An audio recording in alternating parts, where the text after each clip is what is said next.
Your name? Again, Jacob? Jacob Gordon, co-founder and CMO of Artiphon. And it's Artiphon, like Bambi's a fawn. I think I said it right. Yeah. I just always remind people. There's no E at the end, so that's why it's not like phone, but there's no E. Correct. Yeah. Okay, so welcome back to the Geek.com Gifted and Touted program. I'm Jordan Miner. I'm still wearing this coat. As you may have seen in the video before this. And I'm joined here with Jacob Gordon, co-founder of Artiphon, makers of fine musical gadgets like the Instrument One. Why don't you tell us what this is? Sure. Yeah. Yes, this is indeed the Instrument One. We call this a musical multi-instrument. So that just means you have one instrument that you can play as you choose. You can play it like a guitar, a violin, a piano, even a set of drum pads, and then you can combine all of these ingredients to design your own instruments or to choose your own musical creative adventure, if you will. So who's this for? Why would someone want to get this? Yeah, well, it's we say that it's really for anybody who wants to explore their musical creativity. It's a little hubristic to say something's for ages 8 to 80, but yeah, that's really what we're going for. So if you are a person who, and I know you have one in your possession that you've been playing with, and I'll be really curious to see what you've been doing with it. Yeah, we'll all be. So. If you come at an instrument like a guitar player, you can play it like a guitar. If violin is more your thing,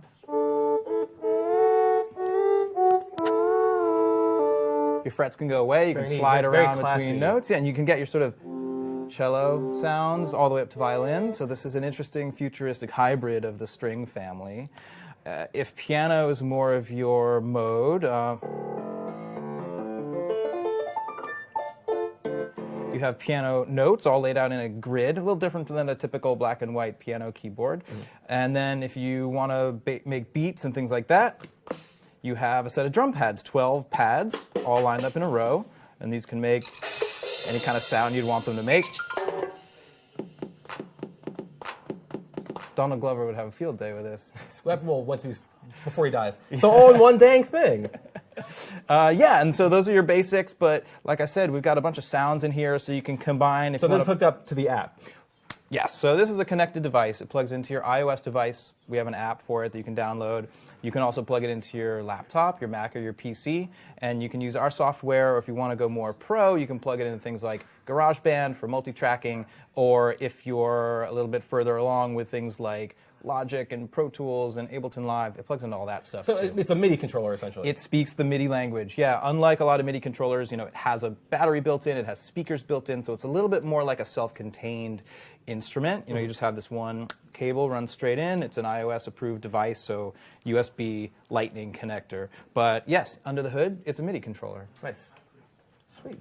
So can you give us some background, I guess, on the development of this? So this is the first product from Artiphon, I believe. Yeah. So what was the process of developing it? Absolutely. Well, we've been working on it a while. This is the first time that it's on the market. I think today is actually the last day to get free shipping and order it and get it by Christmas. So go now, right put on now, my salesperson hat. Yes. I think up until the 20th, you can still get it by Christmas.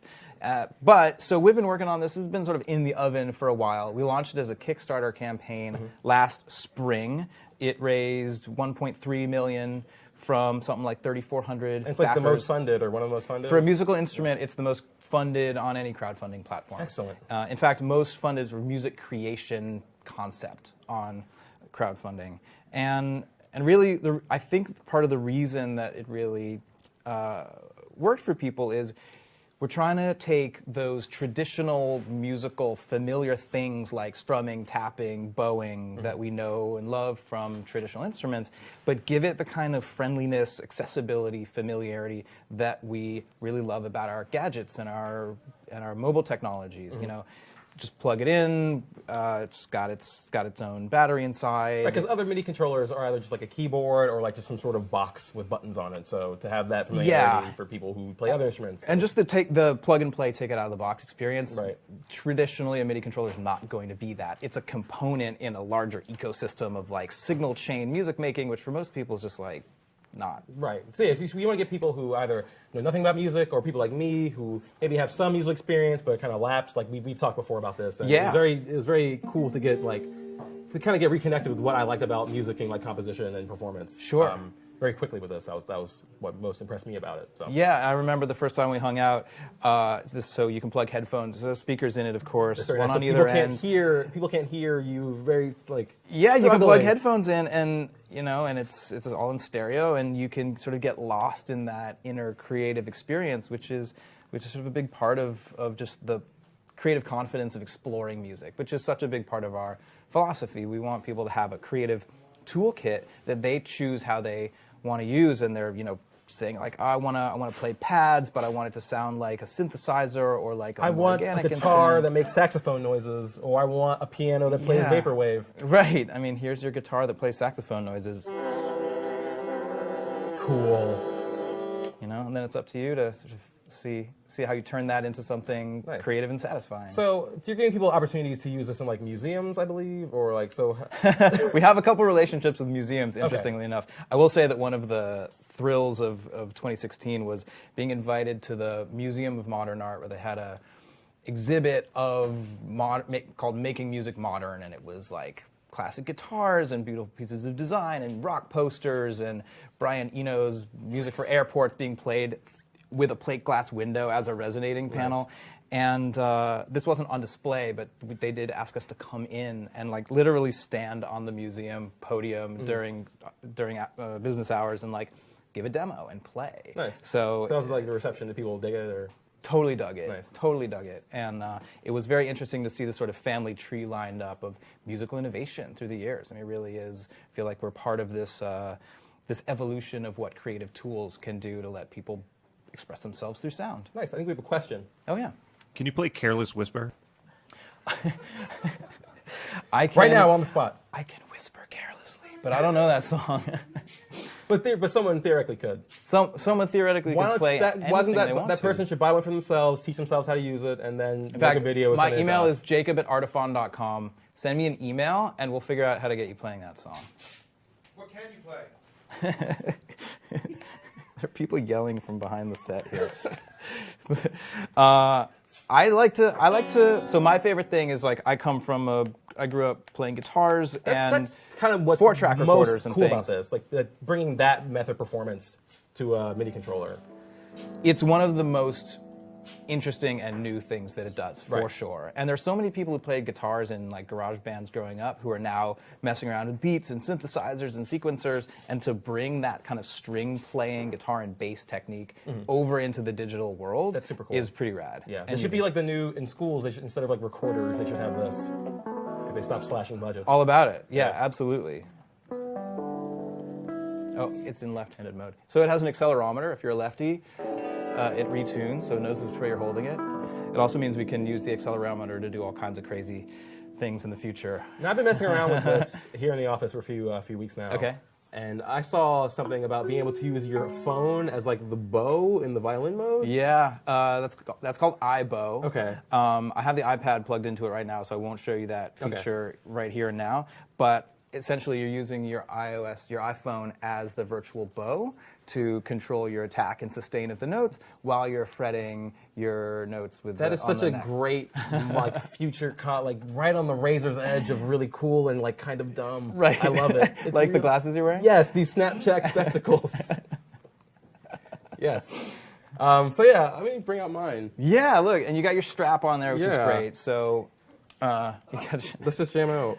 I don't know how to play the guitar. So how much is this? okay, these are $399.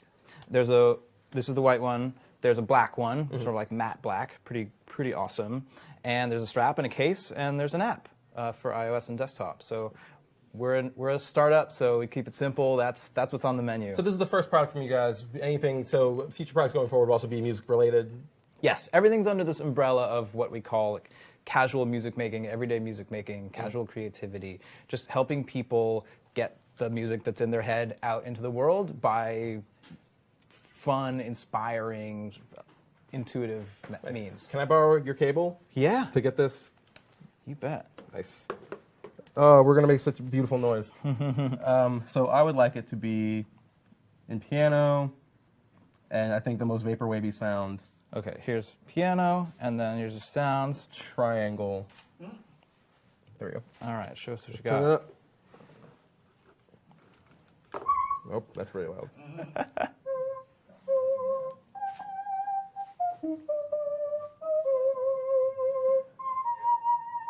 That's a little number called 420 Macintosh Plus by Floral Shop.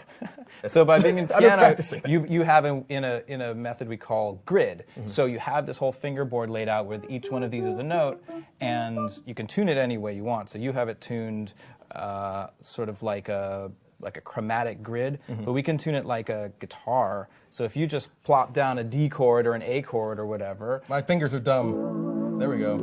and you don't need to strum that or pick that, you just plunk your fingers down. We Okay. call that tap technique. So this is getting into that idea of combining the method and the technique and the sound to create new combinations and design a preset, which you can then hit save, and you get this library of all these instruments that you've designed for yourself. That's a good question that you're not going to like. Android version of this app. Interestingly, people are finding ways to plug the Instrument One into Android music making apps because, like you said, it speaks MIDI, which is a universal language for electronic music. That said, we don't have an Android app yet, and our support of it is experimental as well. But people are inventive and they're figuring That out should work ways out because to hack we it. talked on the phone. I've been using it with GarageBand, which is detailed on the site, but also with FL Studio, Yes. which has not been tested, but it worked fine. It's Cool. all MIDI, so Great. Yeah, so Yeah, that's part of what is kind of scalable about all this is you have your plug-and-play app where it just does it out of the box, but if you want to plug it into your digital music workstation of choice, it's going to play nicely. And I'm glad that's been working well for you with FL Studio. That's a Yeah. great piece of software. So yeah, I've already used this. I've written a thing about it on the site on Geek.com. Geek.com. Subscribe to the newsletter. I don't have a transition for that. Just subscribe to the newsletter. You'll get articles about things like this and whatever. Just do it. Just do it. Who doesn't love a good newsletter? I love a good newsletter. Yeah. Cool. I'm gonna make more noise with this. Do this it. is real cool. So you got your triangle wave, which I Yeah. really like. Here, if you really want to space out too, I'd say we turn the love to space arpeggiator out. on. Yeah. So arpeggiator is just a fancy way of saying it's like auto playing or cycling through notes. So any notes that you hold down now, it's going to cycle through them at a set BPM. So pick a couple notes. It's like the end of 2001. Yeah, where you see yourself as an old man. Yeah. Oh, like Greg Miller right over here. Hi, Greg. Is this a good soundtrack to your Batman Legos? He's lost in the moment. He's immersed in creative flow. That's what it's all about. Nice. And like a square wave. Oh, here's another thing that's pretty fun you may have been exploring with. So you know on Now you're getting the sounds that we're iPhones you looking have for. force touch, which is that pressure sensitivity, the Z-axis down onto the screen. We have pressure sensitivity also. So with a sound, especially like this square wave sound, has a really nice pressure sensitive thing to it. So the harder you press, it's going to influence and change the dynamic of the It's like sound. an acid flashback. Any questions, comments about the Instrument One, leave them. We'll ask Social Pete. Meanwhile, we'll just keep making noise until they tell us to stop. I gotta put the strap on. I don't know what I have it. I don't even bother. There's so many chords. So let's do. I don't know how to play guitar, but I can try. So Here it's. oh, thank you. If you're going to do it, let's make sure you look good. Here we go. So if I want to make like a vaporwave guitar, Uh-huh. I'm gonna go to guitar mode. Uh-huh. I'm gonna put triangle. And I've been messing around with this a little bit. Yeah, yeah, you seem to know your way around. More. Yeah. I'm sorry. It was the like chromatic, the different chromatic like scaling. I think it was. Oh, you mean like the capo? Chromatics. How it's tuned. Oh, yeah, okay. So here's our tunings. Yeah, here we go. Okay, great. So what Hawaiian A, I'm a fan of. Nice. Hawaiian A with a triangle wave. Yeah. Nice. Like I'm some sort of cyber beach. Yeah. And you can just bar your finger down on any fret and create a new chord. So in this screen right here, we have just like a couple dozen different tunings. Guitar, violin, ukulele, mandolin, lap steel. I secretly play like Hawaiian lap steel guitar, so I really Nice. like the Be proud about C6 it. tuning. It's so nerdy. So this is the the sort of the last layer on the cake here is you pick any tuning you want, you lay it out however you want, and if you want to just strum an open chord, strum an open chord. All right, well, we're out of time. So thank you so much, Jacob, for showing up. Thanks. Instrument One, $400. sound great. Check it out, buy it.